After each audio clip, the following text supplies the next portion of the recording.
Good evening. The important thing is I made it. So on the way, we are worried that maybe we'll be terribly late, but at least not too late. We'll get here. So I'm delighted, and I get very jealous when I come in front of young people. I get jealous because you're so lucky.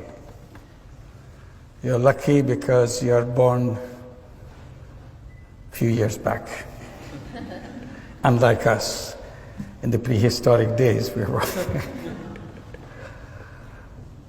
I think the reason that I'm jealous, I see how powerful you are, the young people of this time. And I tell young people today are the most powerful generation in the entire human history. Not because these young people today are smarter than before, it's about the same, smartness is the same. It's because you have technology in your hand, which no other generation ever had. Unbelievable technology. That gives you tremendous power. On the surface, you look just like another human being, but in reality, each one of you is a Superman and a Superwoman because of the power you get from the technology. So technology is an issue for me, excites me completely. People usually tell young people that you are the leader of the future. That's the standard way, say leader of the future. I try to repeat and emphasize that no, that's not true. Because you are leader already. So you don't have to wait for the future to become leader. A 15-year-old today is more powerful than probably 35-year-old of other generations. So what do you do with that power? That's the issue I raise. Because if you're not using that power, that will be wasted. So first to feel that you have that power, the amazing power that no other generation in history ever had, and decide how you're going to make use of it. My story begins not about power. My story begins with frustrations. I was born in a country where in each direction you see it's a lot of frustrations, a lot of disappointments, a lot of things you wish didn't happen the way it happens. And out of this frustration, you feel you're a totally useless person. You cannot do anything. You have nothing that you can make a change, make a difference. The country went through famine. When I was teaching economics in the university right next door, people were suffering of hunger, 1974. So I felt all the theory that I teach is useless stuff, has nothing to do with people's life.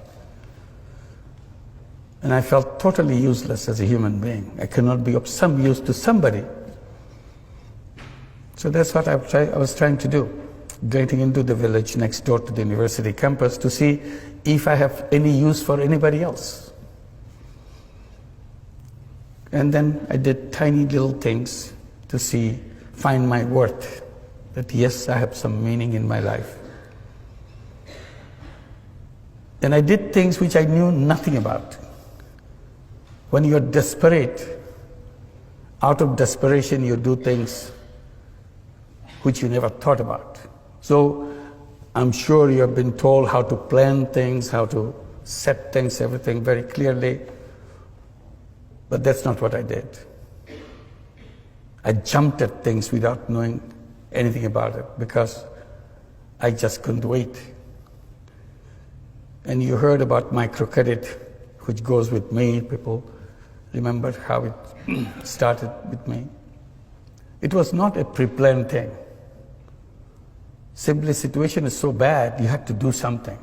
And that situation is about loan sharking in the village, which is just next to the university campus.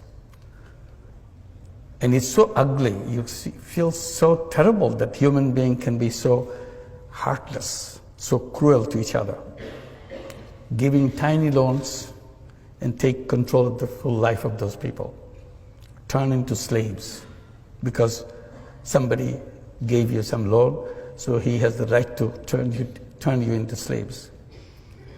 So you see it very clearly. It's not reading in the books. Just be there. You see the person who lends, you see the person who borrowed, and you feel totally important. You don't know what to do. Suddenly it came to my mind, I can do something. I can take care of this problem.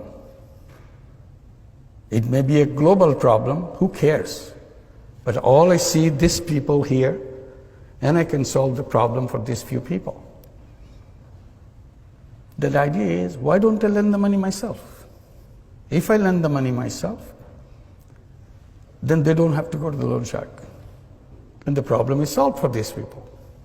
And that's exactly what I did. I started lending money from out of my pocket. It's not a planned thing, calculated thing. And that's the beginning of the whole story of lending money. Then the battle became with the banks. They will not open their door because I ran out of my money because it became so popular. Everybody wanted to borrow money. Who doesn't? And in the process, I exhausted all my money. So I thought, why don't I go to the bank and let them do this? They refused. So my struggle began to convince banks, which I never could. Now it's about 38 years after I first began. I still couldn't convince the bankers. So now I look at the whole system, what we call economic structures, conceptual framework, and all that. And I feel how wrong they are. And that's again my complaint. We read about it, we study it, we take it so seriously. But I feel it's designed in such a wrong way. Because you look at the theoretical framework of the capitalist system, you immediately find out the misrepresented human being in the theory. In their theory, human being turned out to be a money chaser. All they do in their lifetime, chase money. It's a money-centric, profit-centric world. So the entire theory has been built on the selfishness of human being. I said, that's wrong. Human being is not all about selfishness. Human being is not one-dimensional being. Human beings are not money-making robots. That's not their identity. Theory has diminished human being, made into a small thing, as a robot. But real human being is very big. Way bigger than what the theoreticians imagine. It's a multi-dimensional being, not one-dimensional. I said, just to take example, I said, theoretician took the selfishness in human being, built the whole theory out of it. They forgot the same human being is also a selfless human being. That selflessness was never allowed into the structure that they built. So they're left out. So if you want to be selfless, why don't you go and become a philanthropist? I said, no. Philanthropy is a different thing. I'm talking about the business world. Why can't I use the selflessness in the business world? And that's what I did without knowing about it. When I started working with the poor people, particularly poor women, I see so many problems around them. And I jump at doing something about it. Again, knowing nothing about it. So every time I see a problem, I create a business to solve that problem. It became a habit with me, and I created so many businesses. But a very different kind of business. People become curious. Why do you do that? It's not a business. I said, yes, it's a business. What do you mean by business? It has to be sustainable. That's what the quality of business is. So whatever I do is sustainable. There's a two-way flow.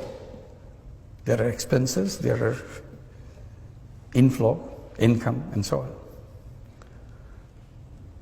And I call them social business. That's the story that took turn. One is the microcredit part, and another is the social business part. And I created a lot of those social businesses. Then something happened when we are trying to get all the young people from Grameen families. We have 8.5 million families in Grameen, all poor families. We gave them all the encouragement to go to school because their parents are absolutely literate, all of them. We said illiteracy stops with their parents' generation. Second generation coming out in the Grameen families must be literate. We did everything possible to make sure it happens, and it happened. We sent them to school. We gave them scholarships. We gave them all kinds of encouragement, and then started giving education loans so that they can go to the higher education. As they start coming back from schools with higher education, they get very frustrated. Where's my job? There's no job in Bangladesh. Very difficult for a poor young man or a young woman to find a job. In the beginning, I have no answer to that question, where is my job? Then I turned the question into another question. The moment say, we don't have jobs, what do we do? And I said, who said you have to have a job? Did your school tell you that you have to have a job? Did your teacher tell you? Did your textbook tell you that you have to have a job? How did this idea of job got into your head? They get very puzzled. Aren't you supposed to have a job? I said, you are young people of this generation. You're lucky young people. Job is an old-fashioned idea. People who didn't know anything, they thought about the jobs. The real human beings don't run after jobs because it's an artificial thing. Job is an artificial thing. Real human being is a go-getter. Real human being is an entrepreneur. It's in the DNA, it's in the blood. But somehow theory pushed them into wrong direction. Seek jobs. I said, you change your mind. Tell yourself again and again, every time you get a chance, I'm not a job seeker, I'm a job creator. And be a job creator. Think like a job creator. Behave like a job creator. As a job seeker, you become small. You are at the mercy of somebody else. As a job giver, you are at the top. Why should you have a job? To start your life as a creative human being, full of energy, full of capacity. Start at the very bottom. Nobody gives you a job at the top. They give you at the bottom, no matter what it is. So all this energy, all this creative power is squeezed into tiny little thing to find a little job. Do the routine things. That's not the destiny of a young man, young woman. Young man and young woman should start at the top and use all the creative capacity and change the world. They get very puzzled. I don't have a job, he's making joke with me. So I said, it's not a problem. Look at your mother. 20 years back, 25 years back, even 30 years back, she took a loan from Grameen Bank, $30, $25. She was shaking like this. Couldn't believe that anybody could trust her with such an enormous amount of money. That's her life. She dared to take this money in her hand and start a business, raising chicken, raising vegetables, sewing clothes, whatever. That's what the 8.5 million women do in Grameen Bank and all the microcredit elsewhere.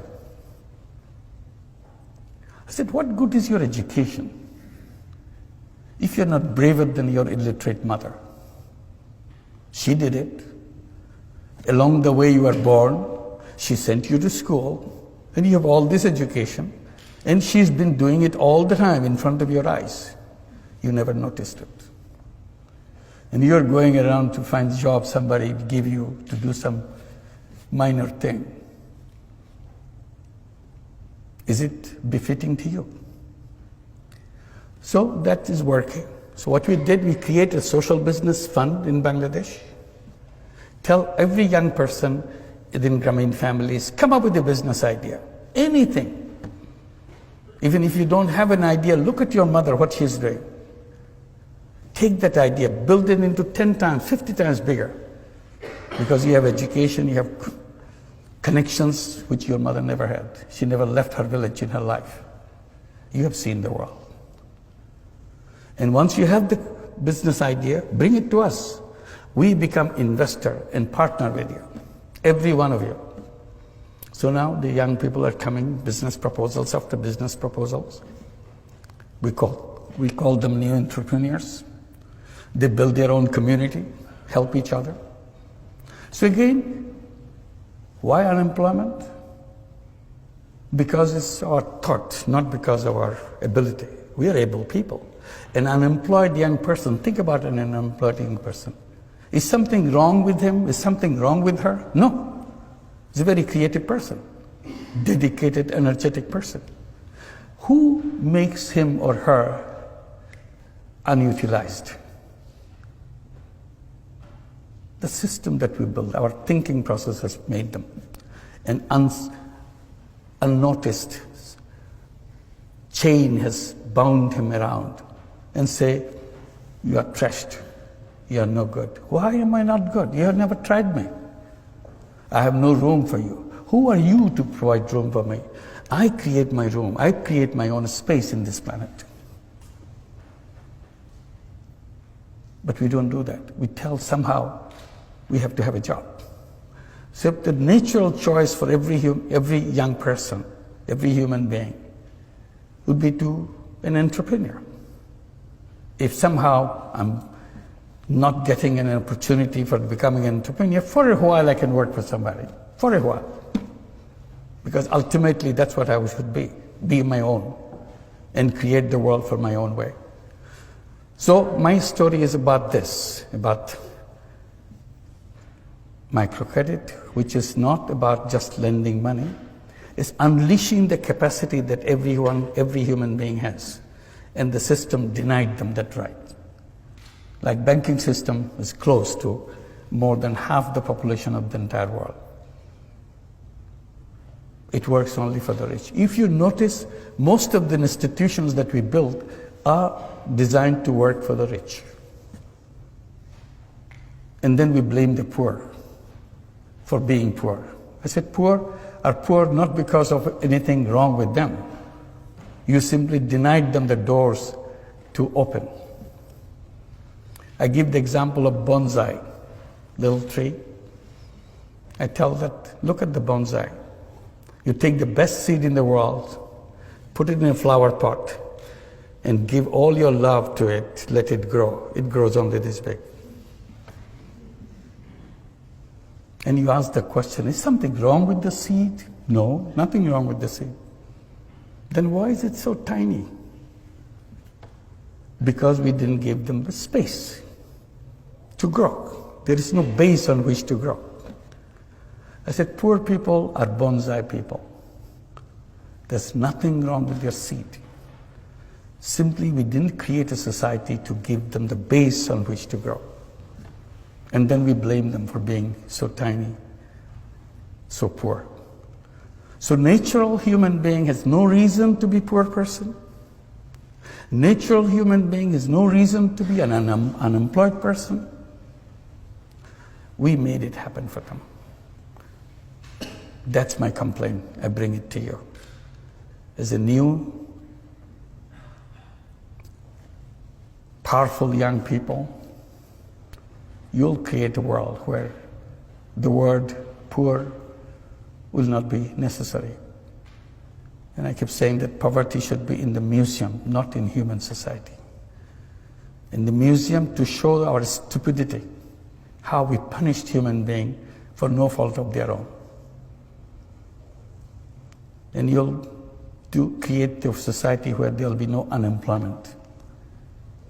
The word unemployment will not be understood. People will not understand, what does it mean, unemployed? Why should anybody be unemployed? The first thing to do is to make the word unemployment unemployed. And that's the beginning. Thank you very much.